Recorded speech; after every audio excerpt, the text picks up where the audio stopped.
Here we have 2025 Dodge Durango and we'll show you how to connect your phone through Bluetooth. There's actually two ways to do it. One way is to go through add devices and the other way is to select the phone right here. We'll start by pressing on phone and then it says no phone connected. Do you want to pair a phone? We press yes.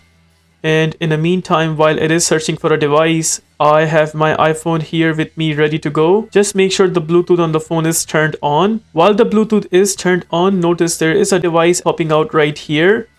It should be the same device as you see on the car screen right there. We'll go ahead and select the device on the phone. Then you will see it will pop out some codes and both of these codes should match to each other. Once we make sure both of these codes are same, we press pair on the phone. Now it's asking to allow contacts and favorite sync. We press allow and after that we will press yes on the car screen. Shows Bluetooth connection in progress. Bluetooth is connected, but now it's asking if you want to connect Apple CarPlay. It's up to you if you want to press not now or OK. I will press OK for now. Then it says follow instruction on your device. We'll press OK. That is how you pair a phone through Bluetooth. Now suppose you want to delete a previously connected device. We'll come back to that home screen. Press the phone section one more time. This time we will press device manager.